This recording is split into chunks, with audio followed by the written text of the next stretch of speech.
my name's Pete Young. I'm Cannonball rider number 36. I'll be riding a 1913 Premier single-cylinder 500cc motorcycle made in England. Cool. Is it here? It is. It's right over here. It's the one with the silver and red tank. It's got a belt drive, 3-speed in the rear hub. It's a side valve motor, the Brown & Barlow carburetor, and a Bosch magneto. It's got the pedals to start, and clutch levers, and lots of little things to keep my hands and feet busy while I'm riding. So yesterday, just on kind of like these test rides, you were riding something else and you were having to fix it all the time. Tell me what that was. Oh, yeah. Well, I was riding my 16 Excelsior. Had a little trouble with the clutch coming loose on its taper on the main shaft. Not a big issue, but did stop me a couple of times. I had to stop and tighten things up. These old bikes, they break down pretty regularly, but that's half the fun also. Little roadside maintenance or adjustments.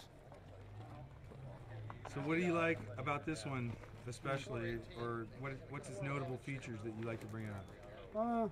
The thing I like about the Premier is it's very primitive. It has some very interesting engineering, just like the pedal bicycles of the time, but with a motor put where the pedals belong.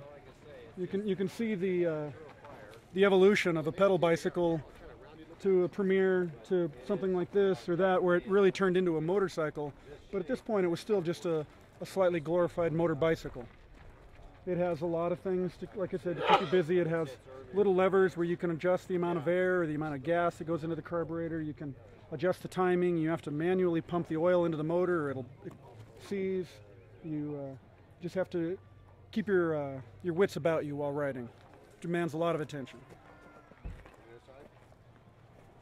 What about being a Cannonball? I mean, you're into vintage anyway, so you're already part of this club. But being a Cannonball rider, it's going to be almost like having a new big family going across country like this. And are you going to make it? Oh yeah, I'm sure I'll make it one way or the other. Might make it with a broken down bike, but I'll figure out a way. These things happen. Parts break. Things fall off the bike with fairly often occurrences that things will vibrate loose or things will fatigue and break. Some of this metal is 90 years old, and almost 100 years old, some of it. That's just part of the game. You have to understand that when you go out and ride these old things, that it's not a given that you're going to go out and have a perfect day. Things don't go right. You have to be ready to stop and get your toolkit out and do what you can. I've fixed bikes on the side of the road with a nail and a board when I had to. I've pushed a bike. I've hiked to a farmer's workshop and borrowed a bit brace and drilled holes in things before when I had to. You do what you have to. And every so often, things don't go your way, but if you understand the mechanisms and if you're somewhat familiar with the engineering or the machinist qualities of the mechanism, you can do quite a bit. But I do want to make sure everybody's plenty scared so they realize it's not an easy thing to do. Hey, you guys are almost like emissaries or like goodwill ambassadors to a certain degree. Everybody is always happy to see you pull up on an old bike, isn't it? I mean, tell me about that. Yeah, it's these bikes. Start from pulling up on anywhere, pulling up on an old bike. Sure. Brings reaction. Tell me about that. All right. So everywhere we go, people, of course, tend to gather around the bikes. We can't go through a town or stop for a cup of coffee or lunch without attracting all the locals. Everybody wants to stop and kick the tires, and everybody likes to point and ask, what is that? Where did it come from? What are you doing here? Where are you going? How does that thing run? Is it going to make it? Everybody has questions about the old bikes, and it demands a lot of attention when sometimes you just want to stop and have a beer, but that's okay. It's kind of fun to teach people that this is the way people got around town. 7,500 years ago, this was the way people went. Either they're on a horse or they're on one of these. It's just a little bit of history that all of our grandparents and great-grandparents would be familiar with, but it's not so familiar to most of us nowadays. So myself and a lot of the other guys, we like to just play around with old stuff and don't mind teaching the next generation a little bit about it. Yeah. Right? Yep. So 100 years ago, Mom and Pop would go to town on a horse and buggy, and the young kid, if he wanted to go out and raise a little bit of hell, he'd get his own stallion and he'd be riding his horse around, dropping crap everywhere and running up and down the road at 10, 15 miles an hour, whatever a horse can do. And then these came out, these bikes, motors, and to a lesser extent bicycles a decade before. Young guys started buying these things. They could go faster, they could go farther, they could raise a little bit more hell. They had a lot of fun, even from day one. the people that were riding horses, they had issues. They didn't like these motorcycles. They were too loud, they were too noisy, they scared the horses, they dripped oil. But you know, between the horse and the motorbike, we know which one won that race. It's all over for the horses, but the bikes are still here with us.